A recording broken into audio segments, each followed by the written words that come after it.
All right. Well, nice to be with all of you today. It looks like we have some people who are still rolling in, and so we're excited to have them join us as we get started on the wonderful and wild world of I-9 compliance and what's going on in worksite enforcement. Just to give you a little bit of background on me, I've been in the wonderful world of immigration for 20, wow, a long time at this point, 25 years. And in this realm, I've been involved, especially lately, in all the world of worksite enforcement, what's going on in the area of compliance and situations where forms I-9 go bad, and some of the hot areas that we're seeing across the country. So the goal today, I think, will be first to terrorize you just a little bit as we start to talk about what's really going on to help everybody understand how important this piece of paper is. And then second, to chat with you about what we can do to clean things up if you feel like you need to do that, with the idea that you'll all still sleep a good night tonight. So with that, why don't we dive in and we'll start to walk you through what we're seeing out there.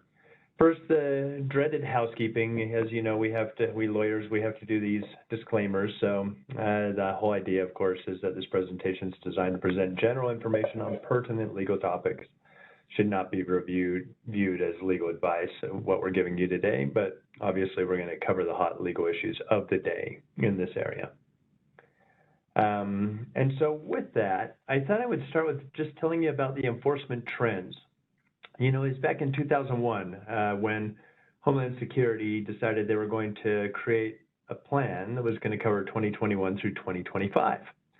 And in that plan, they had three critical elements to it. And the first one was that they were going to conduct I-9 audits and impose civil fines. Okay? We are seeing that across the country. We are seeing a lot of so-called routine I-9 audits. So you know, the vast majority of these audits that we're seeing these days end up being more along the lines of tip-driven scenarios, where a disgruntled former employee, maybe a current employee, or maybe a competitor even, is putting in a tip, and Immigration and Customs Enforcement comes in to perform what they allege to be a routine I-9 audit. We'll talk more about what that means.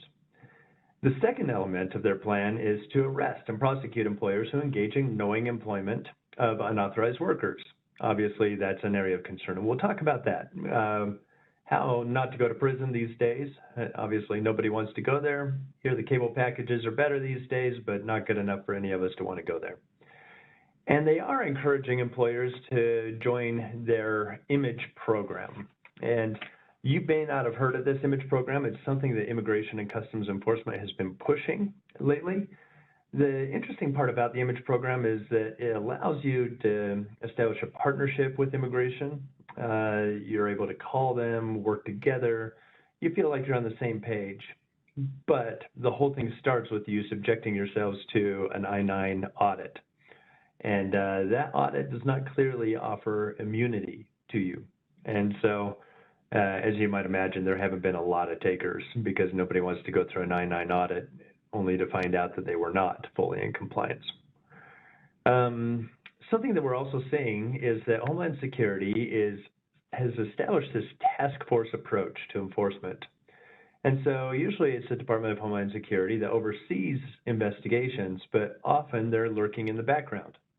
And they'll send in other federal agencies to get the case initiated, like the Department of Labor, maybe the Department of Justice, even some of the state agencies out there to investigate and kind of lay the groundwork. And then, of course, in comes Homeland Security to do the rest of the investigation. In terms of worksite enforcement, it's interesting. We called it worksite enforcement, but they've rebranded it and now call it labor exploitation. Their definition of labor exploitation is very broad, and we'll talk about what that means. But we have seen labor exploitation activity across the country. And in fact, a lot of the cases that we're seeing lately are the types of cases that really just mirror what we were seeing under the prior administration, your routine worksite enforcement actions. A question that keeps coming up, and this is an increasingly hot issue of the day, is, well, what's the employer's responsibility with its temp and contract labor? And we will tell you that the task force approach is now using this to send in wage and hour, say, up front, where they interview all the employees, maybe of a temp agency, or maybe one of the contractors you use, try to establish that there's a joint employment relationship, and then, of course, they feel like it's fair game and they can come after you, the end user, or the employer also. So, long way of saying that enforcement is very active across the country. If you've been following some of the articles in news media, you will see in particular that undocumented underage labor is a big deal. That is attracting a great deal of attention, usually involving Homeland Security working with wage and hour directly. But we are seeing more run-of-the-mill undocumented employees type scenarios, and even scenarios where nobody was undocumented, but the I-9s are just not in good order. And so we'll kind of talk about all this, what it means, how you prepare for that kind of stuff as we go. I should tell you that all of this started long ago when Walmart got raided at its stores on 2 different rounds of raids about 20 years ago. And what happened was that Walmart was using these sanitation or cleaning crews to come in and clean their Walmart stores at night. And suddenly in comes Immigration and Customs Enforcement. They raid everybody and take a lot of those employees or contract workers away in handcuffs. And quite honestly, the whole employment world said, you got to be kidding. What's going on? Why did Walmart get hit for whatever wrongdoing was going on the part of these contractors?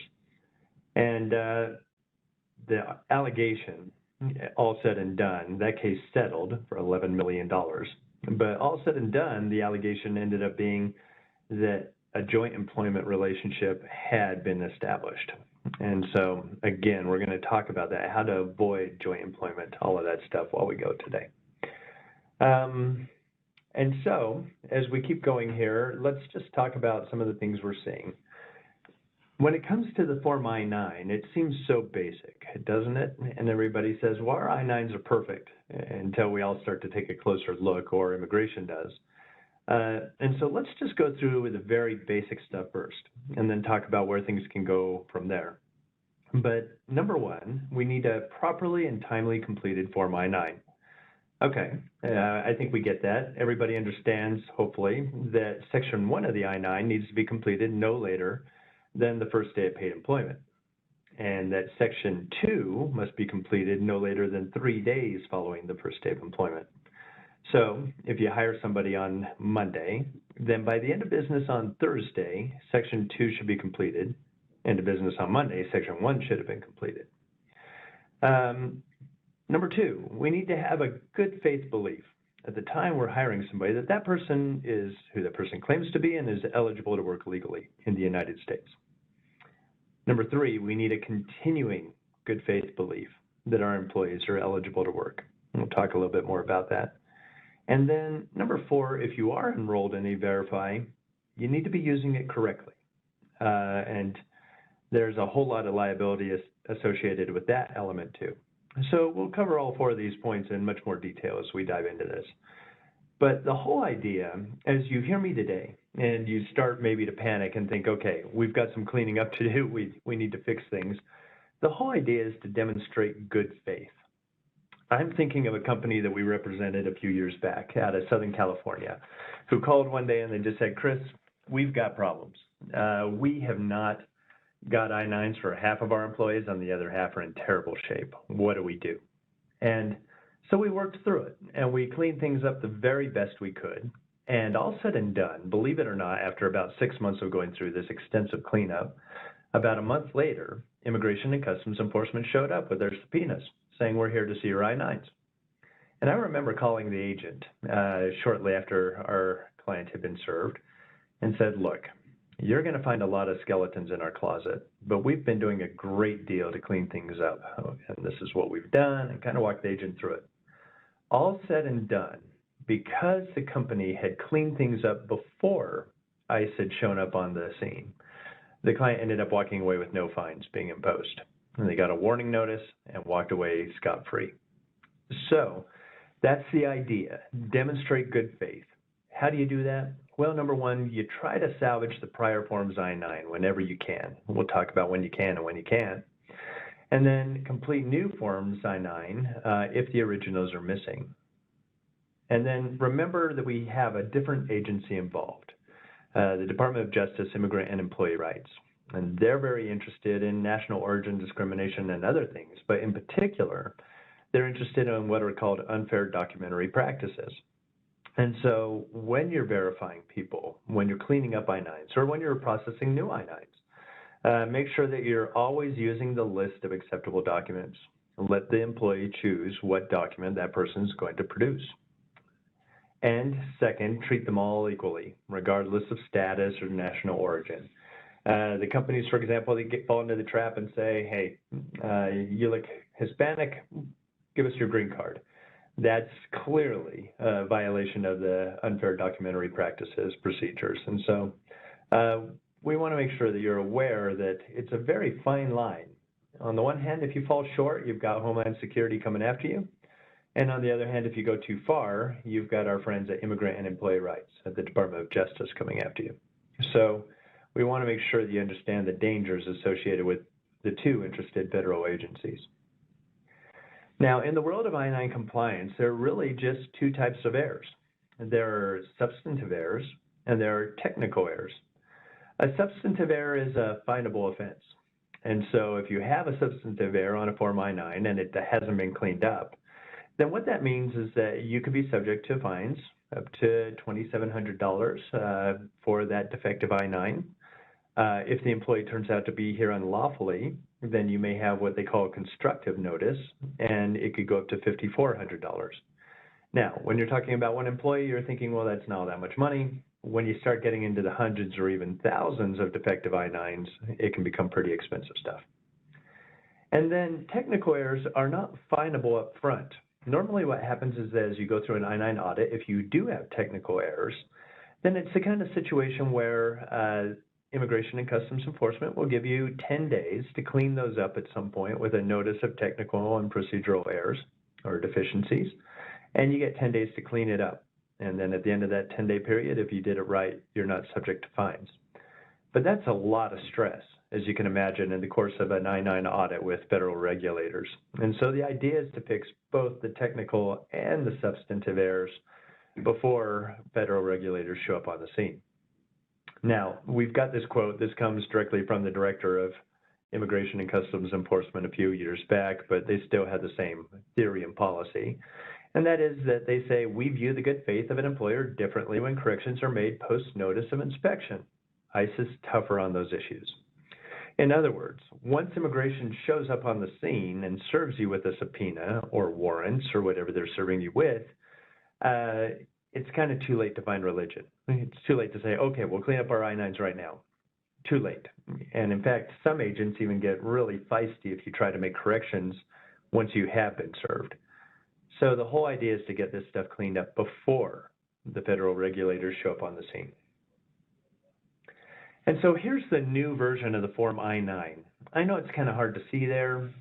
My apologies for that, but you've seen it probably enough. As you've noticed, Form I-9 has changed somewhat. In the past, Section 1 was one page, Section 2 was another, and then there was Section 3 buried at the bottom of Section 2 in the past. Now that's changed also, and that's become Supplement B. But in the end, it's all kind of the same thing.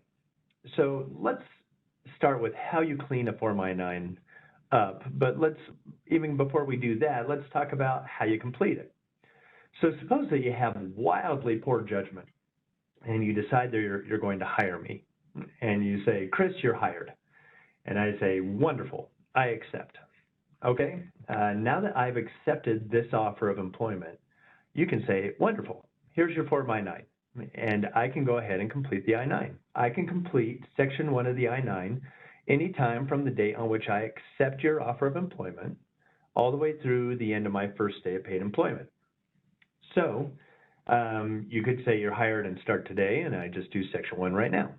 Or you could say you're hired, and we're going to have you start on March 1st. I can still do Section 1 right now. It's perfectly okay for me to do the Section 1 of the I-9 before I start working with you. So let's just assume it's my first day of employment to keep things easy, and we'll ask me to complete Section 1. Now, I know you have electronic I-9s, a lot of you out there. That's not anything different, really, from how we handle paper I-9s. In the end, all of the procedures are the same. And we'll talk a little bit about some of the vendors out there. Some of them are wildly spectacular, and others are underwhelming at best, and maybe not even compliant. And so, obviously, I can't flag those in the course of a webinar, but happy to chat with anybody if they have concerns about their electronic I-9 vendor. But let's assume we're just going to do this on paper right now. And so I go ahead and put my last name. It's Thomas, first name Chris, middle initial, there is one L, and then other last names. In this case, there aren't any, so I can either put NA or leave it blank. It is okay just to leave it blank. A lot of people have heard otherwise, but that's not what ICE says on the subject. And then I give you my residential address and my date of birth, and then it asks for my social security number. Now, if you're enrolled in E-Verify, I'm required to give you my social security number in that space. If you're not enrolled in E-Verify, I'm not. I don't have to put it there. It's not deemed to be a technical or a substantive error. It also asks for my email address and my telephone number. Again, I am not required to give that information. If those were left blank, you can leave those blank. But let's assume I'm a team player. I go ahead and give my social security number, give you my email address, my telephone number, and then there's this bold language here that says, I'm aware that federal law provides for imprisonment under these various laws. There are actually two federal laws involved. There's the perjury statute, 8 U.S.C. 1001, but there's also a different criminal statute in the immigration context called the visa fraud statute, which is 18 U.S.C. 1546. And under both of those, a person could be prosecuted. So I am now attesting under penalty of perjury and visa fraud that I am one of the following four. I'm a citizen of the United States, U.S. national, lawful permanent resident, or somebody who's authorized to work in the United States until a specific date. And so we'll just keep it simple for now and say I'm a U.S. citizen. I check that box. I then sign it and I date it, and we have the perfect Section 1. But let's assume that I didn't do it quite right. Let's assume that I left three very important pieces out, all of which would be substantive errors. Let's say that I didn't check a box. And let's say that I also didn't sign it. And I also didn't even put the date on which I completed Section 1. That's going to be less common in a situation where you have electronic I-9s, but it is a concern. And something to keep in mind whenever you're correcting I-9s, only the employee can touch Section 1. If you see, or if the employer ends up making corrections in Section 2, Immigration and Customs Enforcement will seize upon that. That's something they take very seriously and that they get upset about. So you would have to hunt me, your employee, down and say, Chris, you didn't get this right. I'd say, sorry, it was my first day of employment. I was nervous. What do I do? Check a box that relates to you. Okay. In this case, I am a U.S. citizen, so I go ahead and check that box now, and to the side, I date and initial that correction. Now, some of your electronic softwares will do that automatically. It will print the correction with the dates, with the new date and the initials. Others will not, and in those cases, you may need to print your I-9 out, have that correction made manually, and then upload the I-9 again into your system. But in this case, we'll just assume I'm using paper, so I check the box and I date and initial. What else do I need to do? You need to sign it. You never signed it. Okay, so I sign it now, and to the side again of that correction, I date and initial that correction with today's date. And then you can say, you also didn't put the date on it. Do you remember what day you started? And I could say, well, yeah, I think I started on February 1st. And you'd say, all right, if you remember that you completed the I-9 on that date, why don't we have you go ahead and put that date now? And I'd say, yeah, I do remember. I did all that paperwork the first day. So I could go ahead and put February 1, 2024 there in that date. But to the side, we're going to keep it honest, and I'm going to date with today's date and initial that correction also. By taking those three steps, I have now resolved all three substantive errors, and we're no longer subject to fines. So it was well worth our while to correct those three errors that I just mentioned. All right, now let's go to Section 2. Section 2, as I told you, needs to be completed no later than 3 days following the first day of paid employment. Again, you can complete it before somebody starts employment with you, and you can complete it at the same time on day 1 if you want to do it then. But you can't do it any later than 3 days following the first day of paid employment. And as your new employee, I am required to establish 2 things. I have to establish my identity and my employment eligibility. So List A documents do both of those things. If I give you, for example, my U.S. passport, it establishes my identity because it's got a picture, and it also establishes my employment eligibility because it shows I'm a U.S. citizen, therefore authorized to work wherever I want in the United States. So if I give you the U.S. passport, you would just go ahead and put the document title, the issuing authority, the document number, and the date on which it expires. In the alternative, I can establish identity a different way. I can give you a List B document, driver's license, and a List C document, say a birth certificate or an unrestricted Social Security card. So you'd fill that information in the corresponding columns, List B and List C information. A lot of questions that we get these days is whether it's a good idea to keep copies of documents. And my response is absolutely. Keeping copies defends you against a number of unfortunate errors. For example, we represented a company a few years back in Arizona where for driver's licenses, they put the wrong issuing authority. All they put was DMV, Department of Motor Vehicles. Well, there's an administrative case out there that says, no, you got to put the state with that. So it should have been AZ DMV for anybody with an Arizona driver's license. Or even Arizona would have been sufficient, but they didn't do that.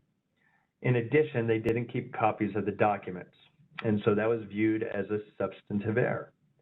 Had they kept copies of the documents, it would have been a technical error, something that the employer would have been in a position to correct. But you can't correct substantive errors once immigration is on the scene. So again, long-winded approach to saying, please keep copies of your documents. It shows good faith. It protects you against substantive or findable errors. And in addition to that, if you worry that you may have a document problem, and we'll get into that in a minute, it's the kind of situation where somebody who looks at these documents for a living, like me, unfortunately, can take a look at those documents and tell you very easily whether they're fake or not. And we'll give you examples of some of the fake documents that we're seeing these days out there. But in any event, let's say that in this case, I gave you my U.S. passport, so you filled in that information. And then down below, you go ahead and put my first day of employment. And then you have bold language too, where you're testing under penalty of perjury and visa fraud, that you're in compliance with the fact that, number one, you met with me, that the documents appeared to be genuine and to relate to me, and to the best of your knowledge, I'm eligible to work in the United States. All right. Once you've got that, you go ahead and sign it, you date it, you put your title, the name of the company, its address, and we have the perfect Section 2. In addition, these days, and a lot of companies are doing this now, there's the new alternative procedure, went into effect last summer. And under this alternative procedure, you can verify people remotely if you're enrolled in E-Verify. So it's a pretty good thing. All it requires is, first, you have to have a live video interaction with somebody, and then they show you the document. So I'd show you, say, my passport. Here's my passport, and you kind of look at it next to my face and say, it looks good. The employee then would upload a copy of, in the case of a passport, you upload the biographic page and the barcode page. Or if it's a driver's license, I'd give you the front and back of it. Same with the social. And that's uploaded into your system if you're doing this electronically. And then, of course, you run all the information through Verify, and you'll see that there's this little box down below where you check the box. It says additional information in the big rectangle. There's a smaller box down below there. You check the box saying that you use the alternative procedure. There are some companies around the country that are relying on this pretty heavily. I'm thinking of one grocery store chain, for example, that just kept seeing problems occur on the store levels. And they said, you know, this is not working out. And so they decided they were going to move toward establishing a center of excellence where they would just have experts on completing Forms I-9 in one location, and then people across the country would go ahead and do the live video interactions. They were completing these I-9s electronically, running people through E-Verify, and they've taken steps now and all but help to ensure that they have an accurate program and accurately completed Forms I-9. So it's a good thing to do. Now, a lot of you are not enrolled in E-Verify. You don't have to be, but you can't use the alternative procedure if that's the case. And so let's assume that we've got some errors in Section 2 also. In fact, let's assume that you're the person who inherited these errors, that your predecessor wasn't doing a good job with this stuff, and now you're on the scene and you're in charge of I-9s at the company. So you're looking at Section 2 and you're realizing that there are a variety of interesting errors going on. One type of error that would be a problem is, say that List C wasn't filled in fully, or it had the wrong issuing authority. Say, for example, that somebody gave you a Social Security card, gave you then as the issuing authority USA. Well, USA is not the issuing authority in this context, right? It's the Social Security Administration. So we'd say SSA. Yes, I know that Health and Human Services also issues some versions of the Social Security cards, but eventually SSA has ultimate control over all these things. So SSA is an appropriate response under either circumstance. So you could go ahead, even though you didn't see the original documents, if the rest of the form of the I-9 was properly corrected or cleaned up in the past, you could go ahead and cross out USA, insert SSA as the issuing authority, and date and initial the correction. Let's say that the person's first day of employment was also left off. Well, you could look in the system, and you could go ahead and insert that date, and then you would date and initial that correction also, and that's okay. Here's what you can't do, of course, two things. First of all, if somebody did not sign the I-9 and you never saw the documents, then you can't sign for that person now, right? So in that kind of situation, what you do is you'd have to subject the employee to a new I-9 process. You give them notice. Here's the list of acceptable documents. Please show up at my office on Friday at 10 o'clock, something along those lines. The employee comes in, chooses from the list of acceptable documents, completes a new I-9. They're using the current dates, right, for Section 1 and Section 2, but they're giving the date on which they began employment, or you are, so that we're not being dishonest here. And then you're going to attach the old I-9 to the back of it as evidence the company tried to get it right the first time, didn't get it right, but now we have a properly completed I-9. So, not timely, but properly completed. Another thing that you can't do, of course, is insert a date for somebody if that person is no longer with the company and you don't know what date Section 2 is completed. That's also going to be a problem for you. So in that kind of situation, it's a 5-year statute of limitations. I guess we hold our breaths collectively in that kind of situation. No reason to complete a new I-9 if the date's missing. It's still an untimely I-9. So in that situation, if that's the only thing missing, we just leave that blank, maybe attach a memo to the file saying, in the course of a routine audit, we discovered that the date was missing in Section 2. With that employee no longer present at the company, we are unable to provide that date. That would be adequate. But it shows good faith. And remember, as we started all of this, we were talking about how showing good faith is critical to your success and then I-9 audit with federal regulators. So as we move on, let's go to Supplement B and talk about Supplement B for just a second. This was formerly Section 3, as you know. Going back to the I-9 in Section 1, if somebody checks boxes 1, 2, or 3, that person has permanent employment authorization. So, for example, if I check the box I'm a lawful permanent resident, and I give you my alien number, say, to the right there, and then I give you a permanent resident card, if that document was valid at the time you hired me, and then it expires thereafter, you do not need to re-verify that person. In fact, to do it would be an unfair documentary practice, could get you in trouble. So that's true, of course, with U.S. passports. If I hand you up a U.S. passport today and it expires tomorrow, I'm still a U.S. citizen. Nothing changed in terms of my employment eligibility. But say I give you something with box 4, where I give you an employment authorization card. you go ahead and insert the expiration date for that card.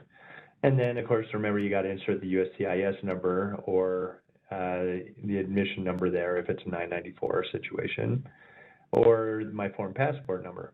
Whatever the case may be, you need to be tracking that expiration date. So we're only re-verifying individuals who checked box 4. Some individuals who check box 4, by the way, also have permanent employment authorization. So they'll say NA on the expiration date. That's kind of rare. In most cases, you're going to see that people do have expiration dates. And so what you do is you go to Supplement B, and you go ahead and put the employee's name at the top, their first name, and their middle. And then as you go down before, you talk about the document where they establish their continuing employment authorization card or status in the country. And remember, they still get to choose what they're going to produce. They don't have to establish identity again. They already did that previously. So at this point, we need either a List A document or a List C document demonstrating employment authorization. So if I previously gave you an employment authorization card, say I became a permanent resident now, I could give you my permanent resident card, or I could give you my unrestricted Social Security card. Either way, that would be acceptable, and you would just go ahead and sign off on it, and you've got the update for Supplement B. In the more common situation, it's a situation where somebody has an employment authorization card, and they would say, here's the new one. You'd say, great, and you'd go ahead and fill in that information. Or you might have a situation where the receipt rule applies, where somebody applied for an extension, new card hasn't come in, but they're still within that 180-day rule of continuing employment authorization. That update actually is done in the additional information box here in Section 2, where you would simply say that you would say receipt timely filed, something along those lines, and then you would date and initial the correction in the additional information portion, and you would say auto extend to, and then whatever that auto extension is. And we'll kind of get you to that so you understand how the receipt rule works. But I understand that this stuff is becoming wildly complicated, and if you need to shoot me a quick email, just say, what do I do in this situation? We're happy to walk you through stuff to make sure that you've got your I-9s in good shape. So as we go to the list of acceptable documents, you'll see you've got the List A documents that establish employment eligibility and identity, or List B that establish identity, and List C that establish employment authorization. And you can see that there are now links where you can do a kind of a deeper dive and figure out whether the receipt rule applies. So it is getting much more complex, but the government's being kind enough to give you a little more guidance on how to do this stuff too. All right, moving forward, just as we review some of the I-9 basics, let's talk about retention. And I have a little PTSD over this because I did a presentation a few years back and somebody misunderstood and destroyed all I-9s that were more than 3 years old. That's not the rule, so please don't write that down in your notes or something like that. The rule is, of course, that you should have an I-9 for every active employee hired after November of 1986, that is, but you should have an I-9 for every active employee. And then for terminated employees, the rule changes. It's 3 years from the date of hire or 1 year from the date of termination, whichever is later. So if you hired me in 1990 and you fired me in 1999, well, we're well beyond the 3 years from the date of hire and well beyond the 1 year from the date of termination. So that's an I-9 that needs to be purged. On the other hand, if you hired me today and I'm a train wreck and you fire me this afternoon, well, 3 years from the date of hire is 3 years out, and that's going to take us to 2027, right? Whereas 1 year from the date of termination only takes us to February of 2025. And so it's the later of those two dates. I know it gets complicated, but it's whichever of those two dates is later. We talked about the alternative procedure. Just remember that you need to be in good standing with E-Verify using E-Verify. Has to be a live video interaction. And by the way, the person who's signing the I-9 needs to be the one who engaged in that live video interaction with the employee. Make sure you're maintaining copies of the documents, front and back, and be consistent in your approach. So a company can move forward with an electronic I-9 vendor to do some of this stuff, and some are even starting to outsource it. I say proceed with caution on that approach because in the end, it's you, the employer, who's left holding the bag if it's not done correctly. And I'm not going to go into all the intricacies of required electronic storage, but there are regulatory requirements about storing Forms I-9. And so we want you to be careful that if you're doing paper I-9s, it's not okay just to upload them in your system and have them saved in a regular PDF format, say on your desktop. That is not appropriate electronic storage. And there are these regulatory requirements that you need to be sure that you're keeping involved in, that they're up to date, that you're doing everything right. You also may want to check if you're using an electronic vendor that these things are properly completed. You are allowed to use a mix of systems. Some companies, for example, it's easier for them to use a paper I-9, and then they'll use the electronic I-9s in other settings. That's okay. Or you could have used paper I-9s in the past and choose not to migrate those paper I-9s into your electronic system. You could just have the paper I-9s, and then you could have the new electronic approach going forward from the day in which you enrolled in that new electronic approach. So trying to answer all the questions that come up. These are obviously much easier when they're interactive, but hopefully we're answering a lot of your questions as we go. And by the way, if you do have questions following this, you will have my contact information. You can send me messages. You can even send messages while we're talking today in the chat, and I can try to get to those as we get to the end here and make sure that we're answering as many questions as we can.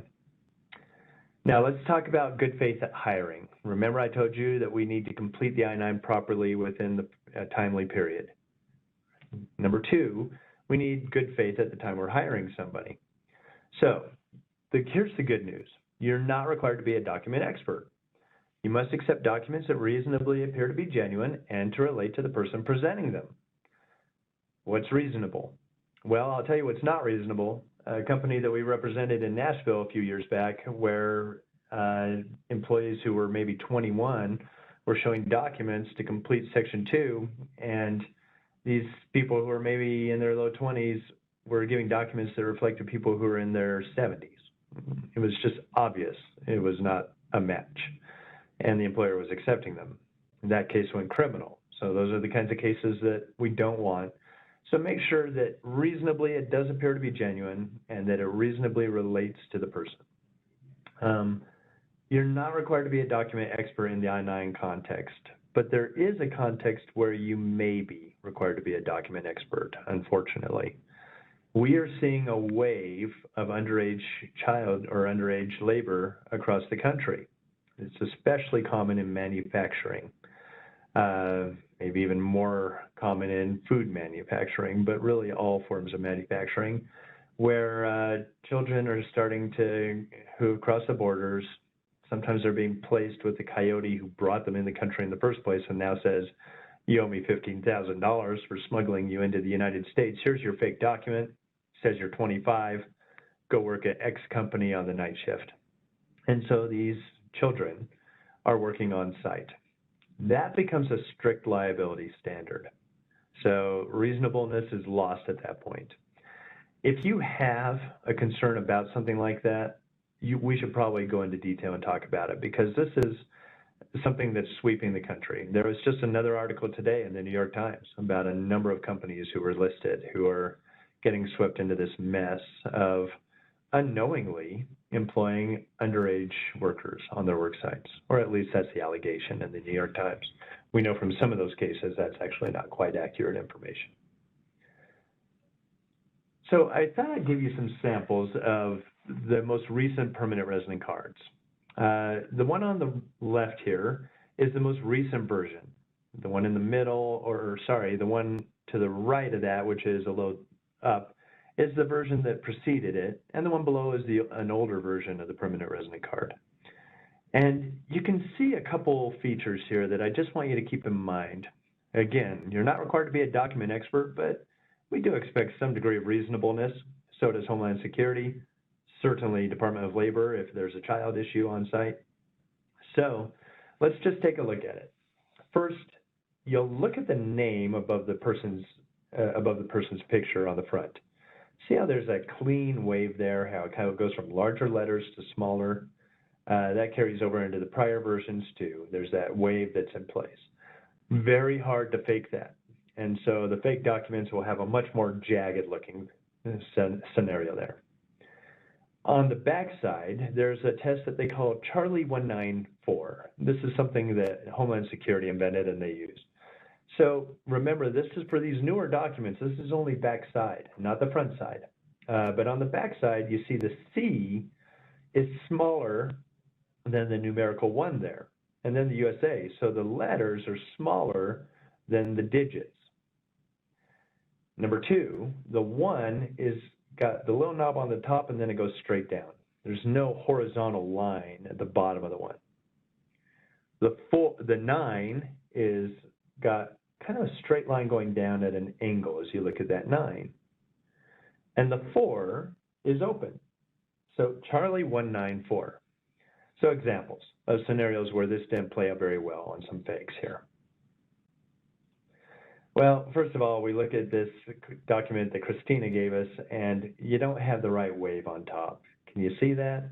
It's just not looking right. So we got some problems there. And then we flip the back to the back side of this document for Christina.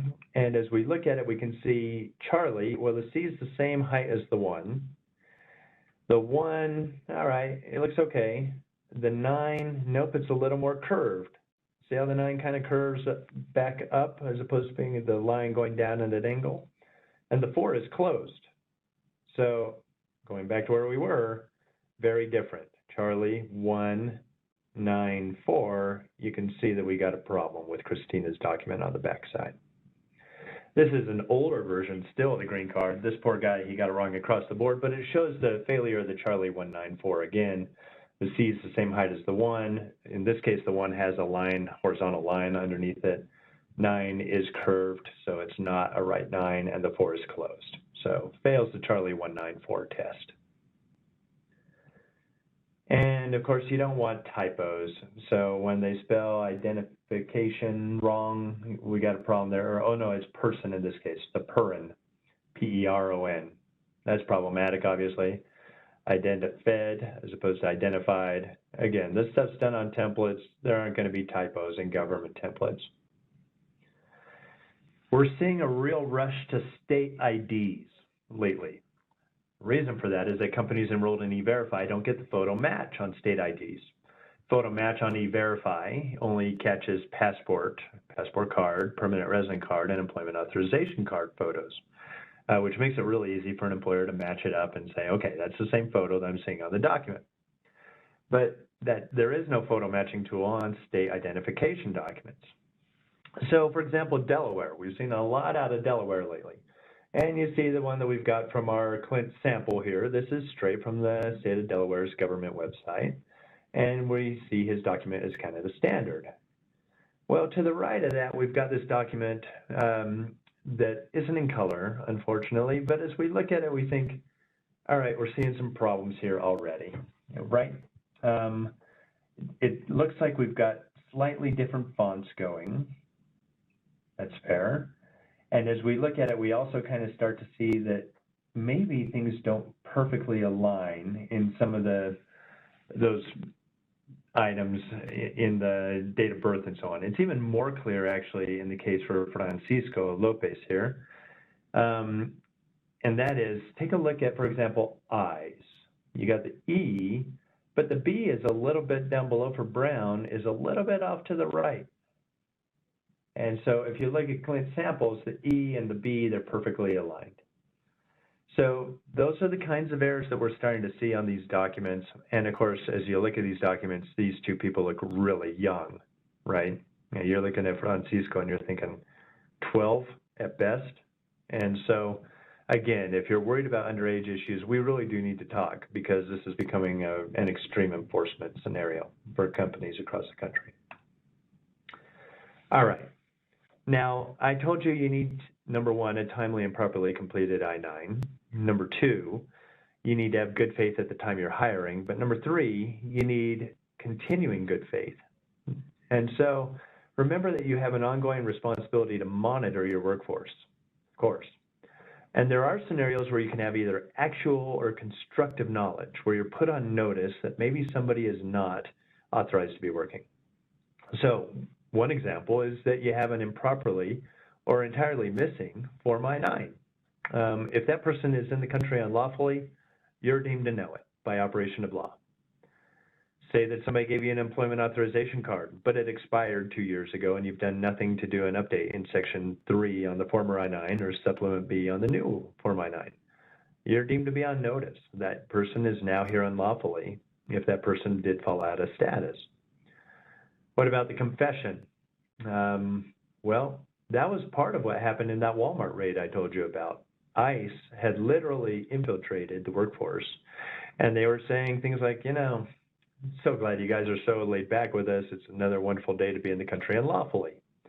Well, sometimes those conversations are being recorded. In fact, I've seen that hundreds of times where the employer says, I had no idea that the person was here unlawfully. And then the recording comes out from Homeland Security saying, well, actually they did, because we wired up one of the employees, or we even had one of our agents infiltrate the workforce and confess that they were here unlawfully. So if you're having the strange conversation, let's create Exhibit A in your defense and say, wow, we didn't know you were here unlawfully. If that's the case, if you're a contractor, we're going to insist that you be taken off the site, unfortunately. And if you're our employee, today's your last day.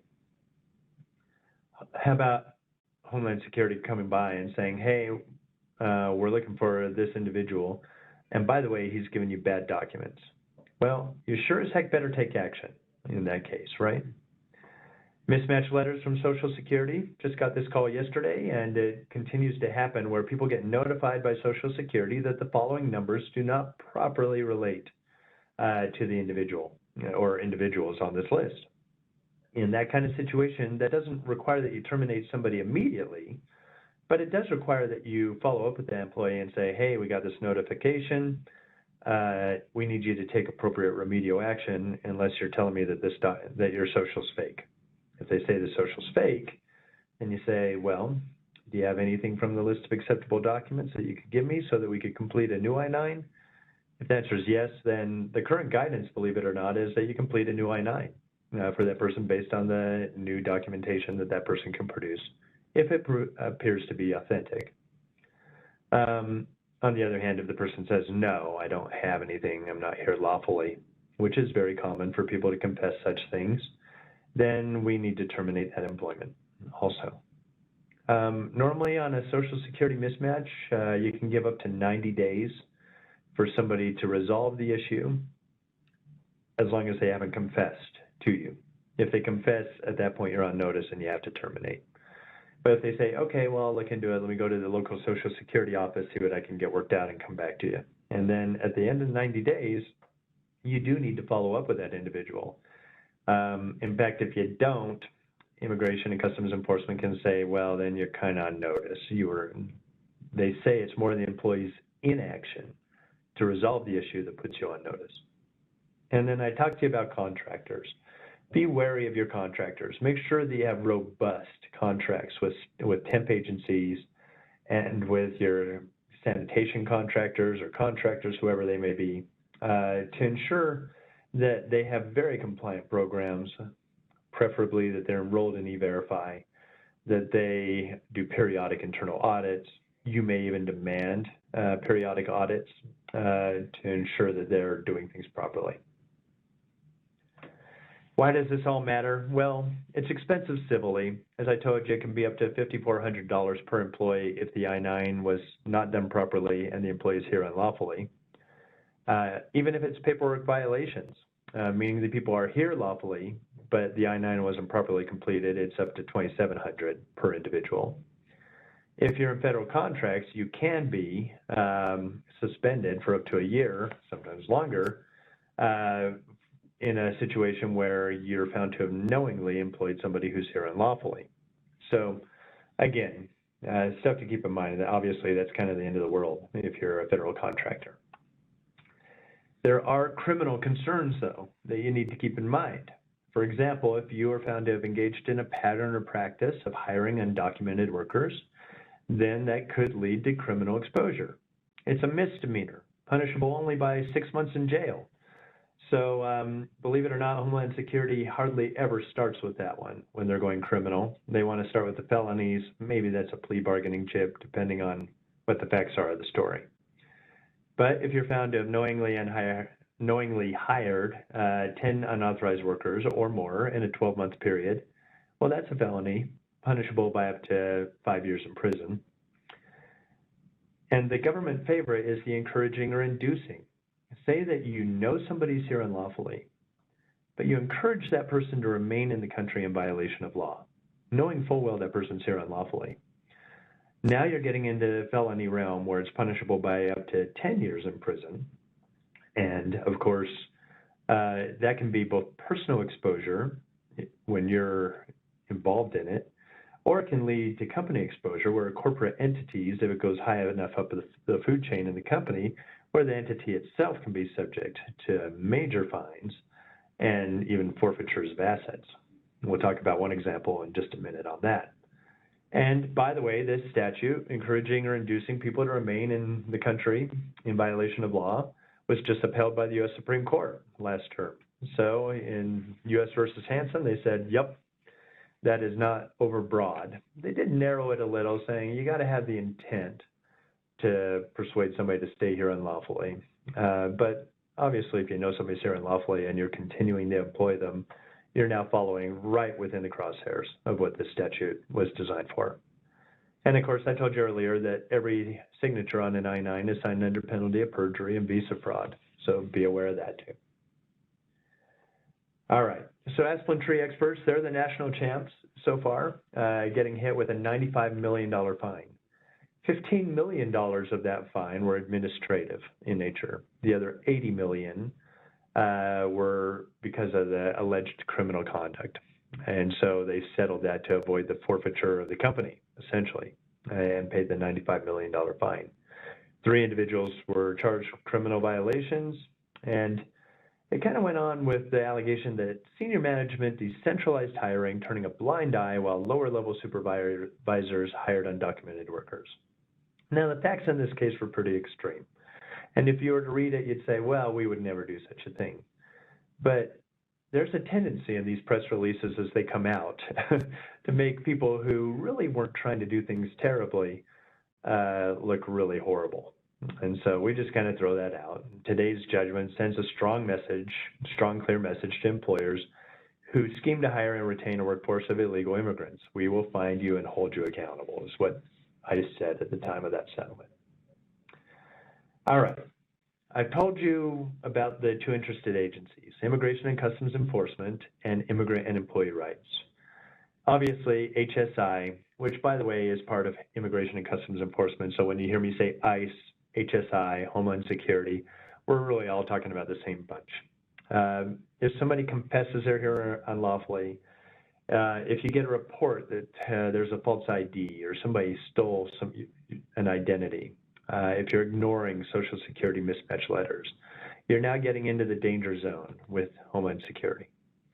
On the other hand, with Immigrant and Employee Rights, they're interested in discrimination, unfair documentary practices, et cetera. And so one thing to avoid is never to insist on specific documents for employment. Make sure you're not re-verifying individuals who do not need to be re-verified, such as U.S. citizens or permanent residents. And let's not go too far. Don't reject fake documents, or sorry, good documents. Bad, let me say that again. Don't reject good documents. If you're not quite sure and you want a second opinion, shoot us a copy. We love to nerd out on fake documents around here. We can take a look at it and give you our assessment on it. And then a lot of you are enrolled in E-Verify. Others are still playing with it. It is a nice system to have. It shows good faith, for sure. So what does E-Verify accomplish? It gives you a rebuttable presumption of a legal workforce. So we love it when employers engage or enroll in E-Verify and they get hit with an enforcement action, because we can say, look, these people are trying to do the right thing. On the other hand, it does not produce a safe harbor. So we've had employers who are enrolled in E-Verify, but they weren't properly completing their I-9s. They're still subject to all the fines, as you can imagine. And remember with E-Verify that you are being monitored. Homeland Security oversees and directs the E-Verify program.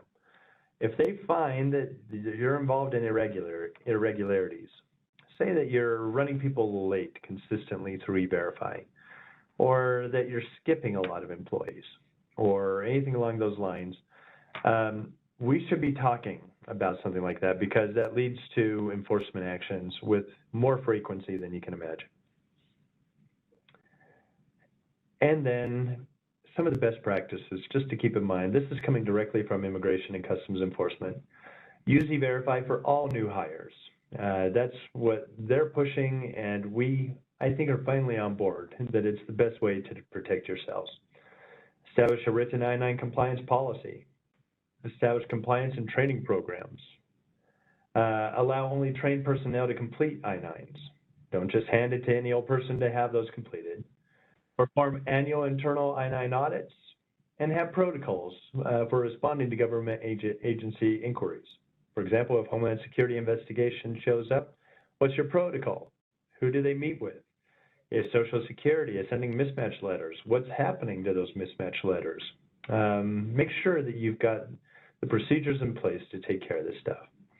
And this will be available to you, but these are the best resources out there. The Form I-9 and the instructions, it's worth the read.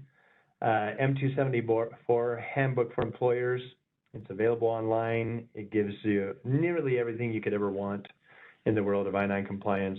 If you really like to nerd out on this stuff, I-9 Central is something that you can use. It's got questions and answers about wildly unusual scenarios. It answers almost everything that could ever come up. And there's even guidance, joint guidance by the Department of Justice and Homeland Security on how to conduct internal audits effectively.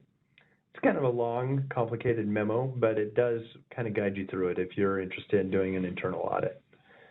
So that is the world of I-9 compliance, the lay of the land and enforcement activity, what we're seeing these days. I have not seen any questions pop up in the chat here. So at this point, unless I'm missing something, it looks like we're in a spot where we're about to call it quits. But thank you very much for your time. If any of you do have questions or you felt like you did have a question and you didn't get it answered, of course, feel free to shoot me an email. Happy to respond to any follow-up questions as we go. And thank you very much for your time today. Great to meet with all of you. We hope to be in touch soon. Thank you, everybody.